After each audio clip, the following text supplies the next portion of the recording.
Hello दोस्तों, प्रतिमा GS academy पे आप सभी का स्वागत है। दोस्तों, मध्यकालीन भारत के इतिहास में इल्तुतमिश से आज चर्चा किया जाएगा। शुरू करते हैं। इल्तुतमिश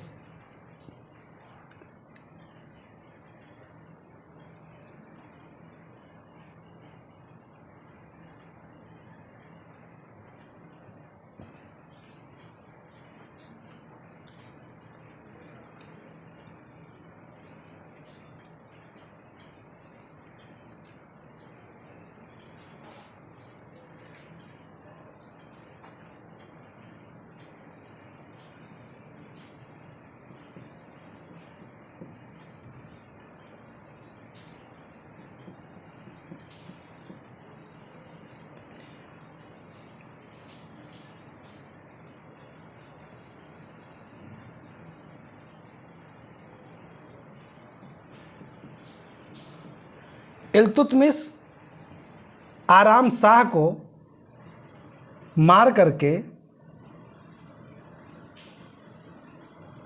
सत्ता प्राप्त करते हैं। इल्तुतमिश गुलाम थे कुतुबुद्दीन ऐबक के,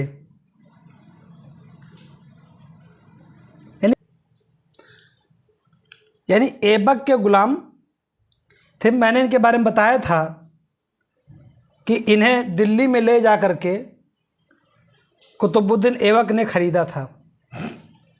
बाद में जब चंदावर का युद्ध हो रहा था, चंदावर के युद्ध में इल्तुतमिश के प्रतिभा को देख करके गौरी ने ऐबक से दास्ता से मुक्त करा दिया था और उसके बाद कुतुबुद्दीन ऐबक ने अपनी पुत्री का विवाह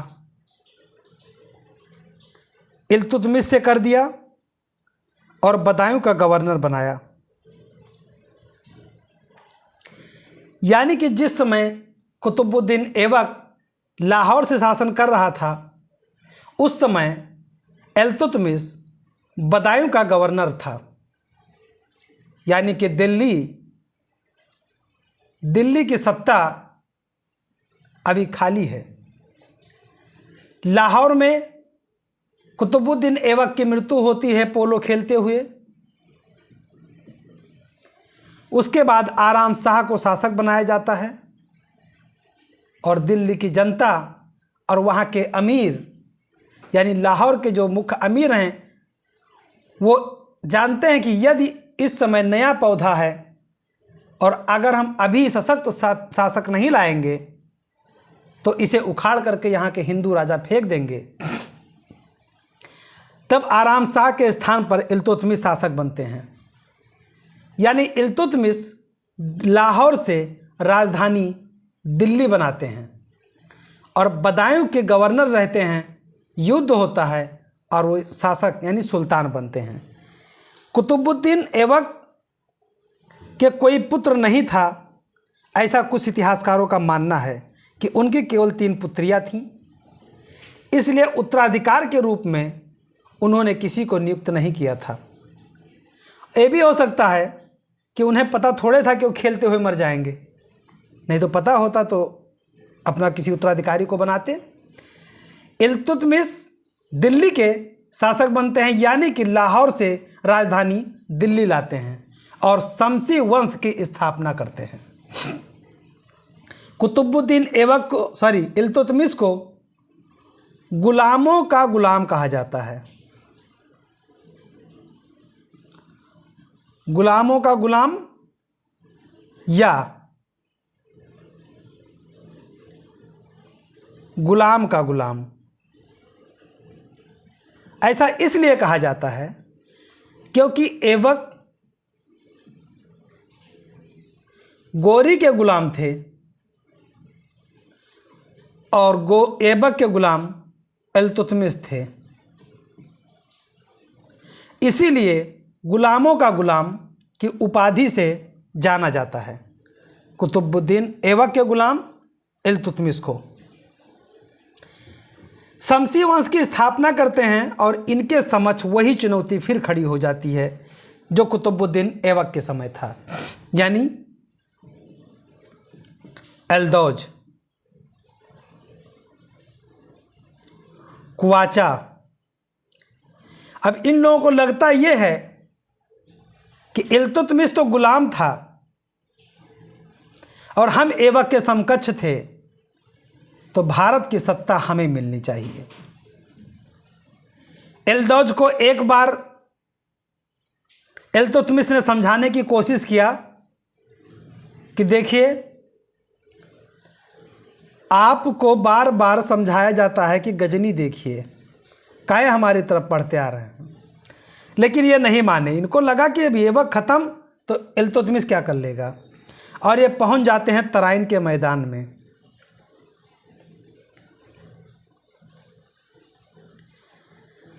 अब तराइन के मैदान में 1215 में पहुंचते हैं। 1516 में युद्ध होता है। इल्तुतमिश और एल्दौज पराजित होता है, मार दिया जाता है। अब याद रहे यहाँ पे कि पानीपत का जब युद्ध 3 याद रहता है लोगों को, और तराइन का पहला और दूसरा युद्ध याद रहता है, लेकिन जब बात आती है तराइन का तीसरा युद्ध पूछा जाता है तो बहुत लोग नहीं बता पाते हैं। क्योंकि उनको पता नहीं होता है। तराइन का पहला युद्ध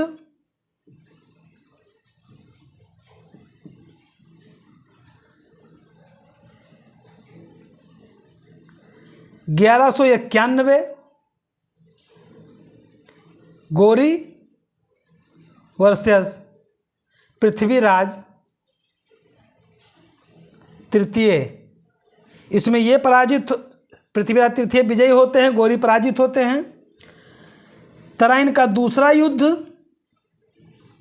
1192 गोरी और पृथ्वीराज तृतीय पराजित होते हैं, गोरी विजयी होते हैं। तराइन का तीसरा युद्ध 1215-16 में, इसमें इल्तुतमिश और एल्दौज पराजित होते हैं, इल्तुतमिश विजयी होते हैं। तो ये तीनों युद्ध आपको याद रखने की ज़रूरत है। तो तराइन के तीसरे युद्ध में इल्तुतमिश ने एल्दौज को पराजित कर दिया, और उसके बाद में कुवाचा बचते हैं। अब ये भारत पर आक्रमण करने वाले थे कि तभी मंगोल का आक्रमण मुल्तान पे हो जाता है, और मंगोल के आक्रमण इधर से होता है, साथ ही इल्तुतमिश भी अपनी सेना लेकर के पहुंच ही रहा होता है कि ये कुवाचा भाग चुका होता है, और कहा जाता है भाग करके या नदी में कूद करके मर जाता है डर के मारे। मतलब इनका भी काम समाप्त। यानी जो 2 विद्रोही थे वो तो खत्म हो गए। अब एक और विद्रोही हैं, कुतुबी और मुइज्जी ये 2 अमीर हैं। इन्होंने विद्रोह किया। जो कुतुबुद्दीन ऐबक के अनुयायी थे वो कुतुबी कहलाए, और जो मोहम्मद गोरी के अनुयायी थे वो मुइज्जी कहलाए। और इन दोनों ने इल्तुतमिश को सत्ता से हटाने की कोशिश की। ये दोनों स्वीकार नहीं कर पा रहे थे कि इल्तुतमिश शासक बने, लेकिन दोनों को सप्रेस करके दबा दिया गया। दबा कैसे दिया गया? कुतुबी अमीर को और इनको मुइज्जी को कूटनीतिक रूप से इल्तुतमिश ने अपने पक्ष में कर लिया। दोनों सहमत हो गए। अब इल्तुतमिश राजा बने, यानी सुल्तान। उनको समझ में आया कि लाहौर एकदम पश्चिम उत्तर में पड़ता है और बार बार लाहौर से आक्रमण इधर का पश्चिम का रोकना मुश्किल होगा, और इतने बड़े शासन को फैलाने के लिए इन्होंने राजधानी दिल्ली बनाया। यानी पहला पहला गुलाम शासक कह सकते हैं, गुलाम वंश का शासक, यानी पहला तुर्की शासक, यानी पहला इस्लामिक शासक जिसने राजधानी दिल्ली बनाया।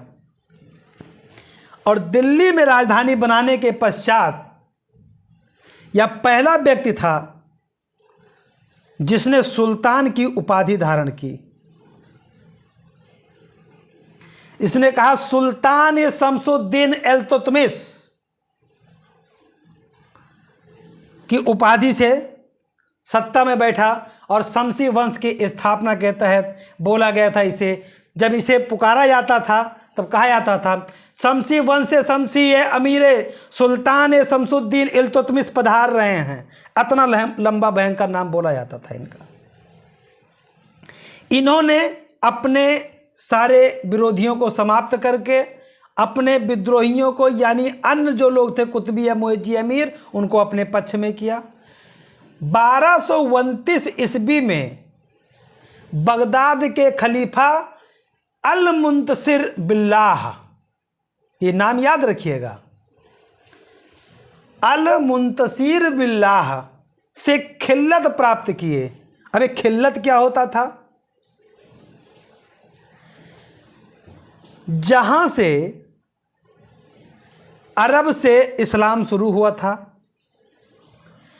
लेकिन अरब से इस्लाम का जो गढ़ था मक्का और मदीना, ये केवल दोनों धार्मिक प्लेस हजरत मोहम्मद साहब से जुड़े होने के नाते आज भी तीर्थ के कार बने हुए हैं। यहाँ पे लोग हज की यात्रा करते हैं। लेकिन इस्लामिक गढ़ जो है वो मध्य एशिया में पहुँच गया था और अब बगदाद में लोग थे। बगदाद के खलीफा ने एक छत्र, एक ध्वज भगवा, उसे लाल ध्वज कह सकते हैं आप, लाल ध्वज, एक छत्र और एक पत्र, ये भेज करके सुल्तान के पद की मान्यता और स्वतंत्र रूप से शासन करने की अनुमति दे दिया। उस समय कहा जाता था कि अल्लाह का पैगंबर, उनके ही अनुयायी खलीफा यदि किसी राज्य इस्लामिक राज्य को जब वो अनुमति देते हैं तभी राज्य वैधानिक माना जाता है, यानी अल्लाह का हुक्म माना जाता है। और शासन करने की प्रवृत्ति शरीयत बताया। शरीयत के आधार पे शासन कीजिए और हर गैर मुसलमानों को या तो मुसलमान बनाइए या उन्हें मार दीजिए। जो इस्लाम को ना माने उसे मार दो। कहा जाता है कि इल्तुतमिश से भी उनके अमीरों ने कहा था कि अब समय आ गया है कि हिंदुस्तान को इस्लामिक बना दिया जाए। लेकिन इल्तुतमिश के एक वजीर थे,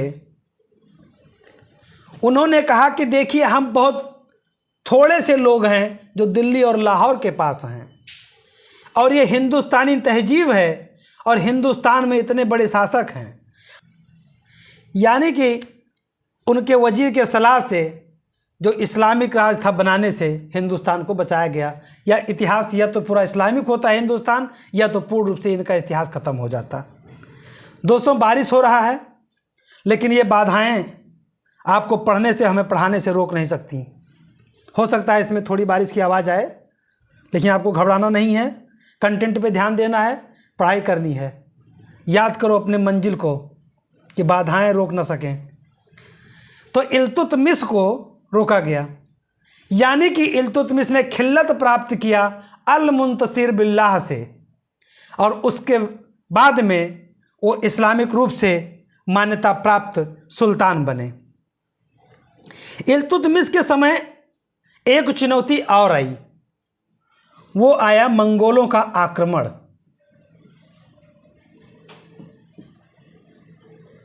मंगोलों का आक्रमण, मंगोलों का आक्रमण क्या भारत पे किया गया था? तो नहीं, भारत पर नहीं किया गया था, खुरासान पे किया गया था।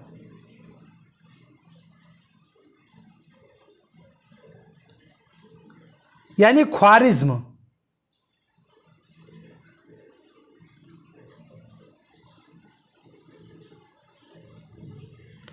ख्वारिज्म के शासक थे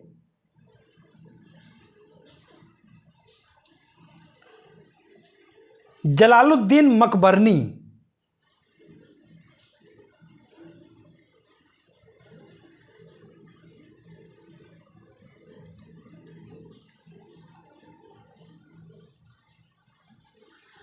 जलालुद्दीन मकबरनी पर चंगेज खां ने आक्रमण किया था। कहा जाता है कि चंगेज खां ने जब आक्रमण किया तो जलालुद्दीन मकबरनी के पिता तो भाग गए मिस्र के यानी उत्तर के तरफ, और जलालुद्दीन मकबरनी भाग करके भारत में शरण लेने के लिए पहुँचे। जब जलालुद्दीन ने अपने दूत को इल्तुतमिश के पास भेजा तो इल्तुतमिश ने जलालुद्दीन मकबरनी के दूत को मरवा दिया और जलालुद्दीन मकबरनी से ये कहते हुए विनम्रतापूर्वक मना कर दिया कि दिल्ली की आबो हवा आपके अनुकूल नहीं है, अतः आप संरक्षण कहीं और प्राप्त कर लें। जब जलालुद्दीन मकबरनी को दिल्ली में संरक्षण नहीं दिया गया तो चंगेज खां ने फिर दिल्ली पर आक्रमण नहीं किया, सिंधु नदी के उसी पार से वो वापस चला गया। यानी कि एक बहुत बड़ा कहा जाता है चंगेज खां का जो आक्रमण था, इससे नए पौधे दिल्ली को इल्तुतमिश ने बुद्धिमानी पूर्वक बचा लिया। तो कहा जाता है कि इल्तुतमिश के शासक के गुण विद्यमान तो हैं, क्योंकि नए पौधे को चंगेज खां से बचाना, अपने प्रतिद्वंदियों को किनारे करते हुए और विद्रोहियों को कूटनीतिक रूप से बचाना, ये इल्तुतमिश के दूरदर्शिता का परिचायक था। यानी कि चंगेज खान के आक्रमण से मकबरनी जब को संरक्षण नहीं दिया तो बचाया गया। यानी एलदौज ख़त्म, क्वाचा ख़त्म, कुतबी और मुइज्जी अमीर को अपने पक्ष में किया, चंगेज खान के आक्रमण से बचाया। तराइन का दूसरा युद्ध, मतलब तराइन के युद्ध में एलदौज को पराजित कर दिए थे। अब इनका एक आक्रमण होता है कालिंजर का, ग्वालियर एवं कालिंजर का। यहाँ के शासक थे मंगल देव।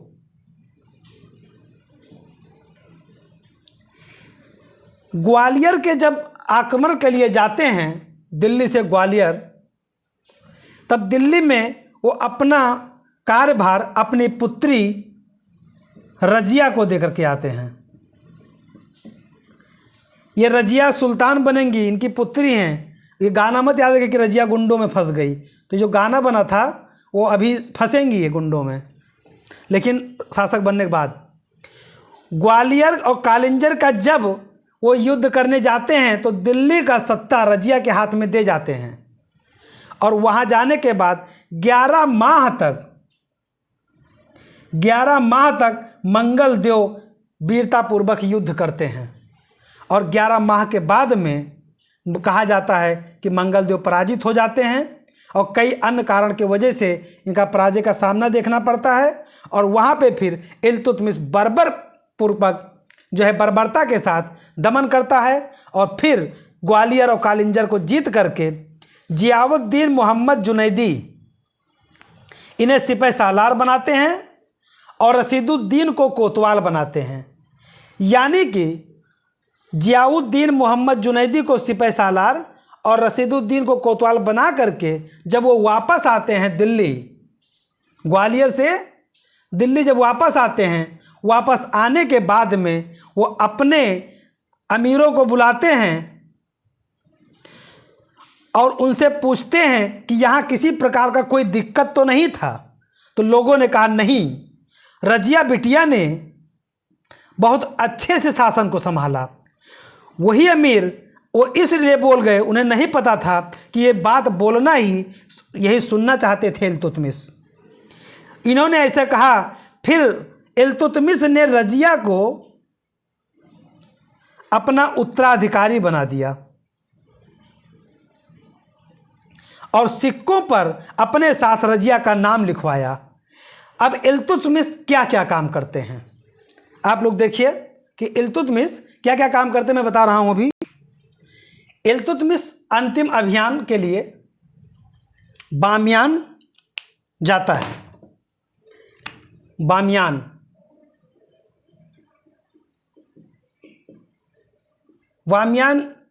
पाकिस्तान और अफगानिस्तान के बॉर्डर पर पड़ता है इस समय।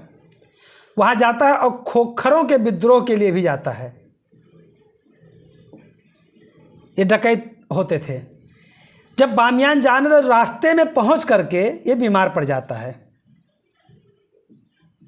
रास्ते में पहुंच करके ये अंतिम अभियान इनका होता है और जब रास्ते में बीमार पड़ जाता है तब ये वापस दिल्ली लाया जाता है। वहीं पे 1236 में ईस्वी में ये मर जाते हैं, यानी इनकी मृत्यु हो जाती है। 1236 में इनकी मृत्यु हो जाती है। अब इनके द्वारा कुछ काम क्या क्या किया गया। युद्ध तो आपने देखा। जो दास थे, दासों के गुट थे और बड़े पदाधिकारी थे, उनमें से 40 सदस्यों को, 40 प्रमुख अधिकारियों को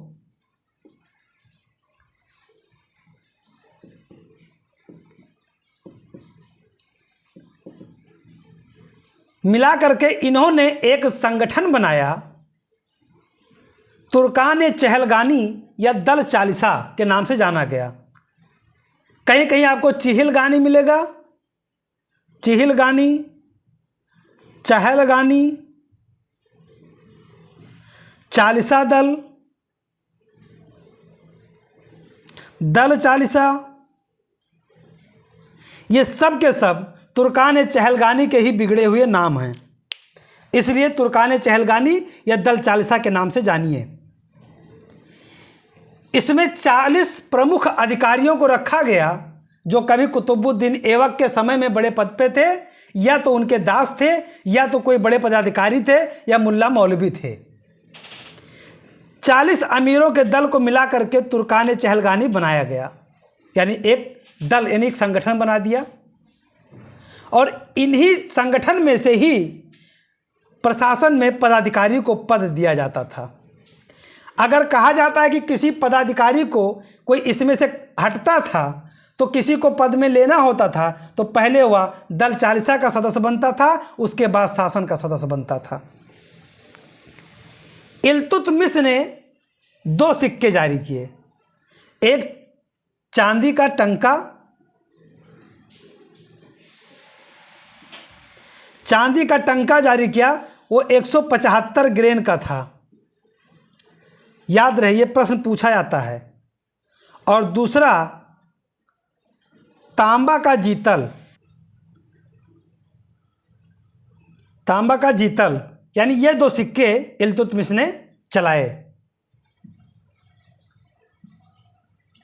और जब ग्वालियर से विजय करने के बाद वापस आए थे तब एक सिक्का चलाए थे रजिया। उस पे रजिया को उत्तराधिकारी बनाया गया था और उसको उन्होंने शामिल करके चलाया था। ग्वालियर विजय के उपलक्ष्य में बाद में एकता व्यवस्था को इन्होंने पुनर्गठित किया। एकता व्यवस्था क्या था? एकता व्यवस्था भूमि का आवंटन होता था।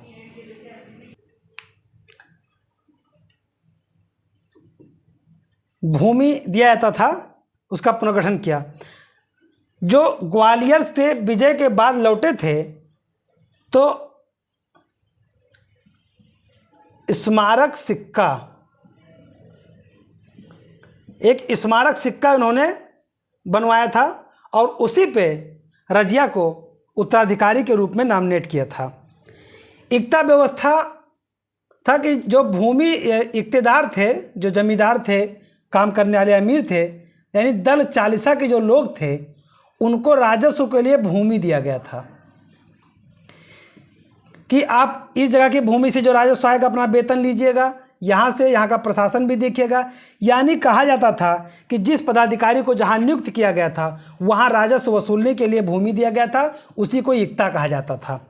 यानी इक्ता एक प्रकार का भूमि आवंटन पद्धति थी जिस पे इक्तादार शासन करते थे और राजस्व वसूलते थे। अधिशेष राजस्व को फवाजिल कहा जाता था। जैसे मान लीजिए कि भूमि दिया गया, यहाँ पे 10,000 रुपया वसूली किया जाता है और इक्तादार का वेतन है 8,000, तो जो 2,000 बचता था 2,000 इसे फवाजिल कहा जाता था। फवाजिल इस राशि को केंद्र को देना होता था, यानी सरकार के खजाने में डालना होता था। इल्तुतमिश ने सुल्तानगढ़ी का मकबरा बनवाया था। जिस समय इल्तुतमिश शासन कर रहे थे, पश्चिमोत्तर में मंगोलों का आक्रमण हुआ था और इल्तुतमिश का सबसे बड़ा पुत्र नासिरुद्दीन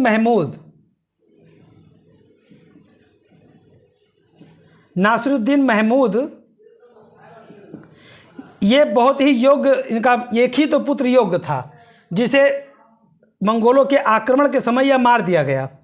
जब मार दिया गया तो इल्तुतमिश ने अपने पुत्र के याद में दिल्ली के सुल्तानगढ़ी में एक मकबरा बनवाया था और यह इस्लामिक शैली का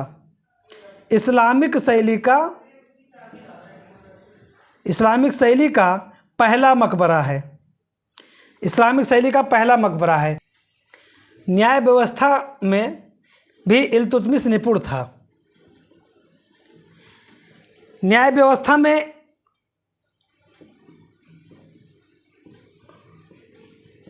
इल्तुतमिश ने संगमरमर के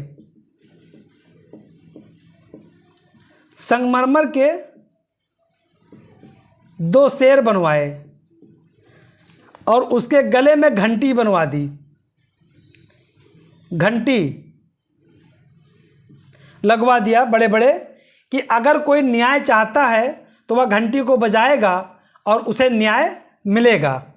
यानी कि न्याय व्यवस्था में भी वो बेहतर था। और सेना में घुड़सवार, हाथी सेना,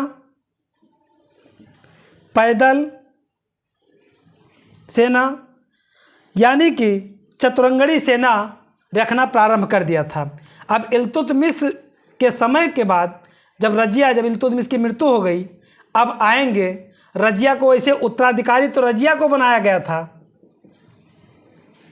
लेकिन अमीरों ने मिल करके एक महिला को शासक बनाने से मना कर दिया और शासक बनते हैं रुकनुद्दीन फिरोज शाह। जब इल्तुतमिश की मृत्यु हो जाती है तो वहाँ के अमीरों ने, जो सब जानते थे कि उत्तराधिकारी रजिया हैं, जो कि रजिया एक महिला थी और इस्लाम में महिलाओं के नीचे कोई भी काम करना गुनाह समझता है और उसे स्वीकार नहीं होता। इसलिए अमीरों ने रुकनुद्दीन फिरोज शाह को 1236 में शासक बना दिया, यानी सुल्तान बना दिया। रुकनुद्दीन फिरोज शाह की माता का नाम था शाह तुर्कान। एक बहुत महत्वाकांक्षी महिला थी, शाह तुर्कान। शासन सत्ता इन्हीं के हाथ में था। रुकनुद्दीन फिरोज शाह जो है एक नाम मात्र के सुल्तान थे, पूरा कार्य शाह तुर्कान देखती थी। और एक ये बर्बर महिला थी, बहुत ही बदतमीज महिला कह सकते हो। इसने इल्तुतमिश के जितने पुत्र, जितनी भी बीवियों से रहे हैं, जो इधर उधर भागने में सफल रहा उसको छोड़ करके बाकी सबको मरवा दिया।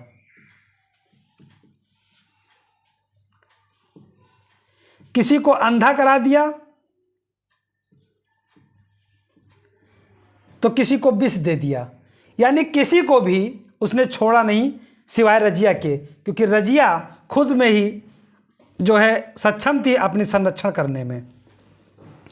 जब शाह तुर्कान ने पूरे शासन सत्ता में अपना हक जमाना शुरू किया और धीरे धीरे अमीरों को भी वो कसने लगी, तब अमीर सब नाराज हो गए। अमीर नाराज होने लगे कि जिस वजह से उन्होंने रजिया को सुल्तान नहीं बनाया था, उसी वजह से एक महिला के नेतृत्व में हमें लोगों को काम करना पड़ता है।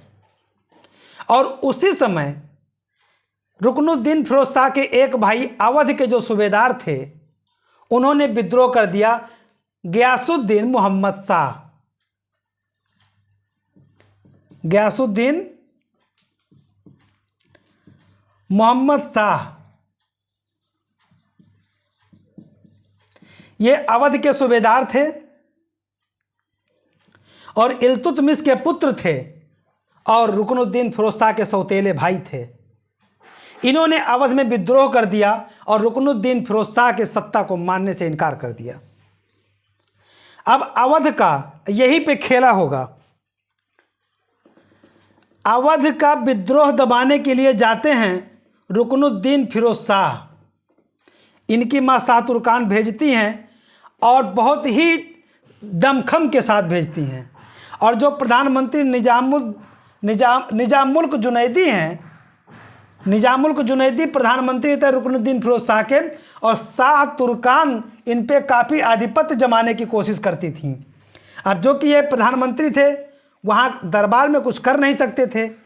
जैसे ही अवध के सूबेदार को सप्रेस करने, यानी वहाँ के विद्रोह को दबाने के लिए रुकनुद्दीन फिरोज शाह चलते हैं, रास्ते में ही पहुँच करके कैलूगढ़ी के पास में निजामुल्क जुनैदी महोदय इनका साथ छोड़ के भाग जाते हैं। वो भाग जाते हैं और साथ ही साथ जो सेना के और काफ़ी जवान थे, वो सब जो है निजामुल्क जुनैदी, निजामुद्दीन जुनैदी बार बार आता है, लेकिन यहाँ पे निजामुल्क जुनैदी नाम है। निजामुल्क जुनैदी के साथ सेना भाग जाती है। अब रुकनुद्दीन के पास कुछ चुने हुए लोग रह जाते हैं और तब तक यह जानकारी पहुंच जाती है दिल्ली में, किस तरह की, कि रजिया पहुंच जाती है मस्जिद शुक्रवार के दिन। और मस्जिद में पहुंचने के पश्चात लाल वस्त्र धारण करके जनता से न्याय मांगने, और जो कि जनता को सबको पता था कि रजिया को उत्तराधिकारी बनाया गया था।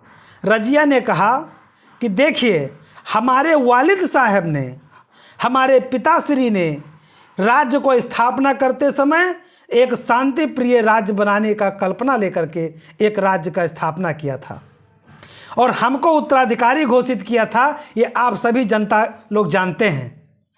और यदि मैं शासक बनती हूँ तो शांति व्यवस्था लाऊंगी और कल्याणकारी कार्य करूंगी। यानी यहाँ पे इनके भाषण में लोकतंत्र की छवि दिखती है, लोकतंत्र की छवि दिखने लगती है। यानी दिल्ली की जनता ने रजिया को न्याय दिलाने के लिए दिल्ली पे आक्रमण कर देती है और शाह तुर्कान को कैद कर लिया जाता है। और साथ ही जब शाह तुर्कान को कैद करके रजिया को सुल्तान बना दिया जाता है, और इतना कार्य होते ही फिर जब रुकनुद्दीन फिरोज शाह दिल्ली पहुंचते हैं तो उन्हें युद्ध में मार दिया जाता है। और यहाँ पे बाद में शाह तुर्कान को भी मार दिया जाता है और रजिया बनती है सुल्तान। यानी पहली और अंतिम महिला सुल्तान रजिया सुल्तान 1236 में और 1240 तक ये शासन करती हैं। यानी रजिया को जनता ने शासक बनाया। जनता ने लाल वस्त्र धारण करके, यानी कि लाल वस्त्र क्या हुआ, फिर न्याय का प्रतीक माना गया। और लाल वस्त्र धारण करके रजिया ने अपने अधिकारों की मांग जनता से किया, यानी प्रथम और अंतिम सुल्तान बनती हैं।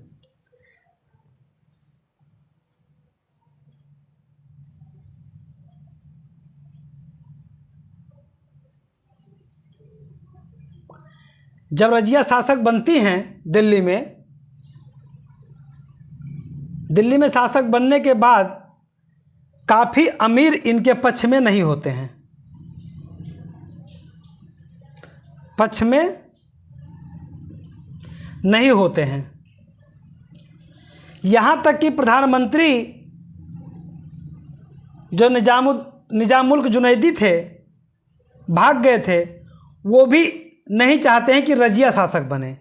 वो चाहते हैं कोई पुरुष शासक बने, क्योंकि महिलाओं के अंडर में मुस्लिम अमीर शासन नहीं करना चाहते हैं। उनका मानना है कि ऐसा करने से इस्लामिक रूप से अपमान होगा उनका, क्योंकि इस्लाम में महिलाओं को इज्जत नहीं मिलती और वो किसी भी रूप में महिलाओं को स्वीकार नहीं करते। और ऊपर से रजिया ने क्या किया कि महिला वस्त्र पहनना छोड़ दिया, महिला वस्त्र पहनना छोड़ दिया। उन्होंने पुरुषों की भांति टोपी, कुर्ता,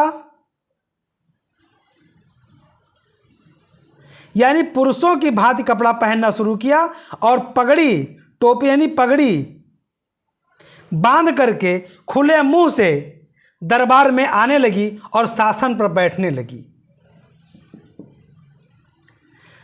तलवार से सुसज्जित होकर के वह शासन पे बैठती थी और ये पोशाक अमीरों को रास नहीं आता था। कुछ अमीरों ने तो यहाँ तक कह दिया कि महिलाएं होती हैं पुरुषों के लिए, शासन के लिए नहीं। लेकिन रजिया ने धीरे धीरे कई अमीरों को मौत के घाट उतार दिया। कहा जाता है कि मिनहाजुस सिराज ने एक बात कही थी,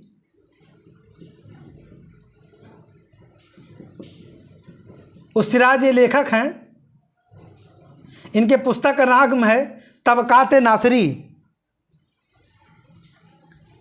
मिनहाजुस सिराज के पुस्तक का नाम है तबकात ए नासरी। तबकात नासरी में इन्होंने बताया है कि रजिया में शासन करने के वो समस्त गुण विद्यमान थे। रजिया में, ये कोटेशन को एकदम याद कर लीजिएगा, पूछ सकता है।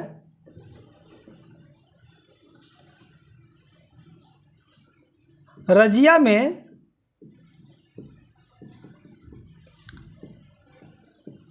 शासन के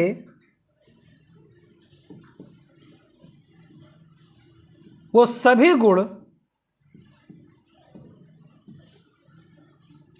विद्यमान थे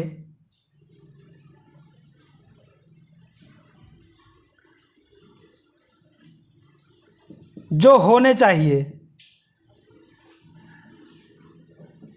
सिवाय नारीत्व के। यानी मिनहाजुस सिराज कहना चाहते हैं कि रजिया में शासन सत्ता चलाने के सारे गुण मौजूद थे। वो अच्छी सेनापति थी, अच्छी प्रशासक थी, जनता के बीच लोकप्रिय थी, लेकिन उसके जो गुण थे, जो अवगुण थे, उसका नारी होना उसका अवगुण था।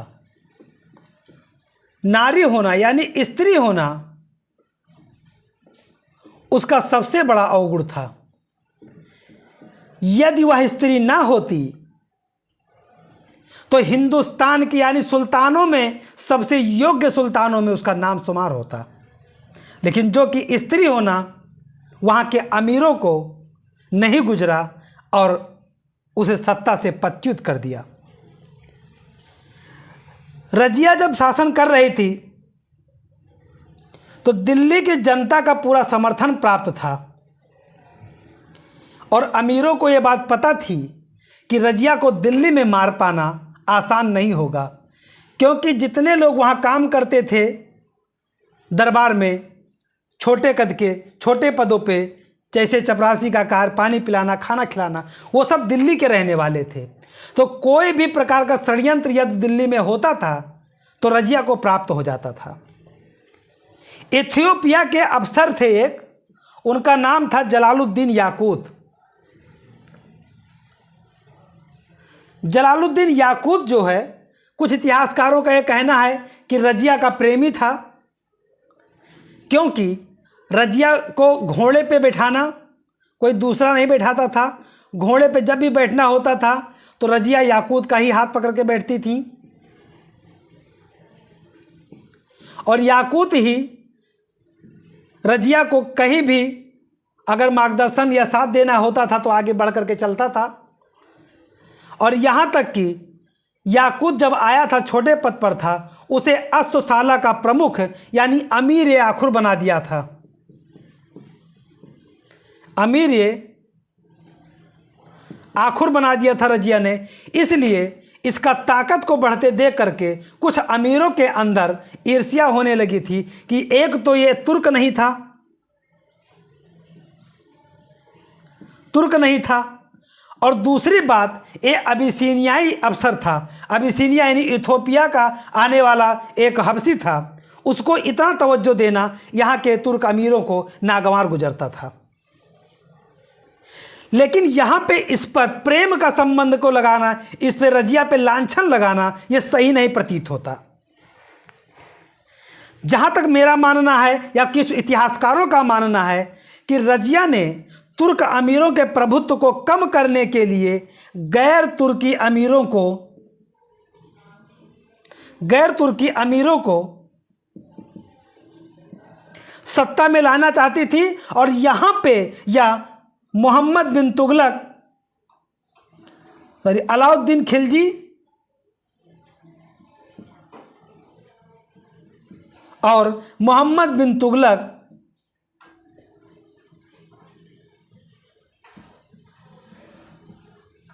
की अग्रगामी मानी जाती है।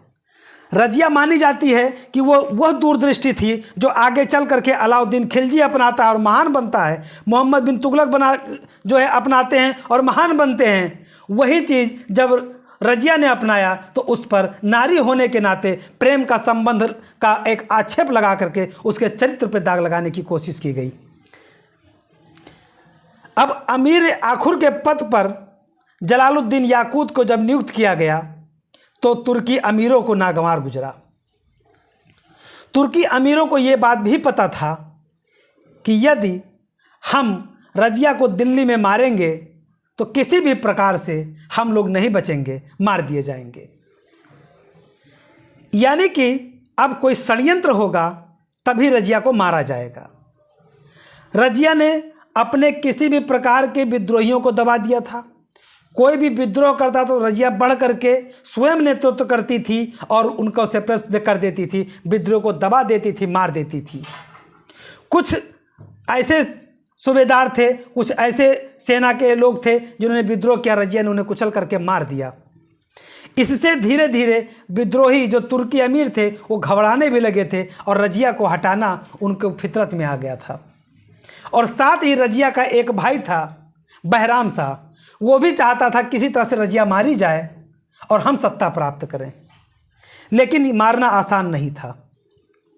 तब एक षड्यंत्र बनाया गया ताबर हिंद में यानी भटिंडा में। भटिंडा के सूबेदार थे अल्तुनिया। अल्तुनिया को विद्रोह करने के लिए तुर्की अमीरों ने उकसाया और कहा तुम विद्रोह करो, और जब विद्रोह दबाने के लिए रजिया वहां पे आएगी तो हम लोग रजिया को मार देंगे और फिर मिल करके शासन करेंगे। अल्तुनिया ने वही कार्य किया, भटिंडा में विद्रोह कर दिया, यानी ताबर हिंद में विद्रोह कर दिया। अब ताबर हिंद और दिल्ली का जो सफर था वो काफी दूरी पे था।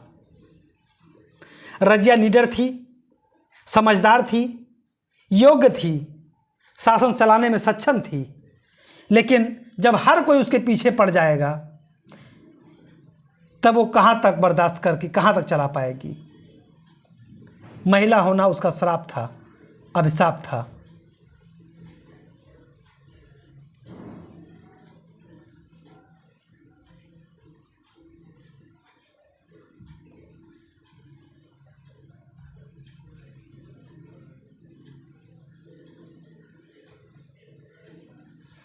दिल्ली में रजिया हैं और यहाँ पे है भटिंडा। माना जाता है कि एक लंबी दूरी थी। जब दिल्ली से रजिया निकलती हैं भटिंडा के लिए दबाने के लिए विद्रोह को, तो जैसे जलालुद्दीन याकूत घोड़े पे बिठा के रजिया का जो है दल भेजते हैं और दूसरा दल लेकर के चलने की स्थिति में होते हैं कि याकूत को यहीं पे मार दिया जाता है। और याकूत के साथ जितनी सेना थी उस सेना को या तो कहा जाता है कि आप साथ दें जो है षड्यंत्रकारियों का, यानी कि नए बादशाह बहराम शाह को बनाने के लिए आप साथ दें या तो आपको मौत के घाट उतार दिया जाए। तो भाई सेना क्या करे? सेना तो जो सेनापति होता है उसी की होती है। याकूत के अंदर जितनी सेनाएं थीं वो सब रुक गईं। अब रजिया एक टुकड़ी मात्र लेकर के भटिंडा जाती है और वहाँ पे अल्तुनिया रजिया को पराजित करके बंदी बना लेता है। रजिया को बंदी बना लिया जाता है और जब रजिया को बंदी बना करके वहाँ पे कैद खाने में डाल दिया जाता है। जब रजिया बंदी बना ली जाती है भटिंडा में और कैद खाने में डाल दी जाती है और यहाँ पे शासन सत्ता तुर्की अपने हाथ में ले लेते हैं और बहराम को शासक बनाने के लिए एकदम तैयार हो जाते हैं, शासक बना देते हैं। अब रजिया जब यहाँ पे देखती है अल्तुनिया जो सबसे ज़्यादा इस विद्रोह में सबसे ज़्यादा मेहनत करने वाले थे, उन्हें सम्मान का पद नहीं मिला। और दिल्ली में जब उन्हें इज्जत नहीं मिली तब अल्तुनिया भटिंडा वापस लौट गए। और जब वहाँ पे जा करके जब रजिया ने देखा कि अल्तुनिया असंतुष्ट हैं वहाँ के शासन से, तो रजिया ने अल्तुनिया से विवाह का प्रस्ताव रखा। और अल्तुनिया ने भी एक अवसर देखा कि अगर हम रजिया से विवाह कर लेते हैं तो हमारा ताकत अन्य अमीरों की अपेक्षा बढ़ जाएगा और जब रजिया सुल्तान बनेगी तो हम सबसे ताकतवर अमीर बनेंगे। इन्होंने विवाह कर लिया रजिया से। रजिया और अल्तुनिया विवाह कर लेते हैं भटिंडा में कैद खाने में और वहाँ से रजिया को कैसे मुक्त कर दिया जाता है। और रजिया और अल्तुनिया दोनों मिलकर के अब दिल्ली की सत्ता पाने के लिए दोबारा चलते हैं।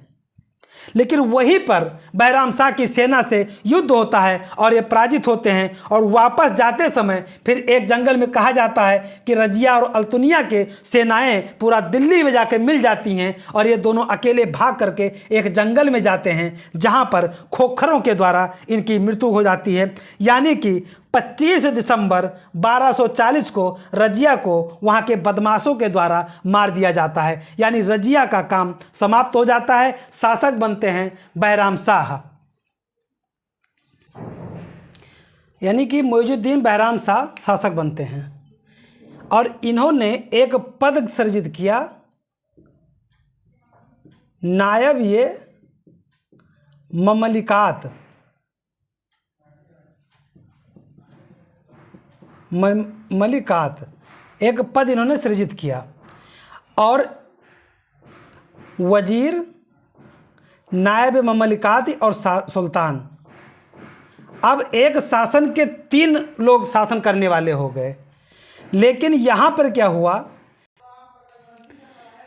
यानी कि शासन सत्ता 3 लोगों के हाथ में हो गया।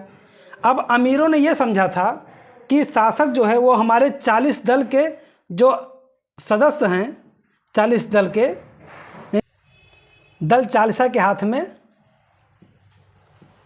पूरी सत्ता पहुंच जाएगी। लेकिन बहराम शाह निकला चालाक।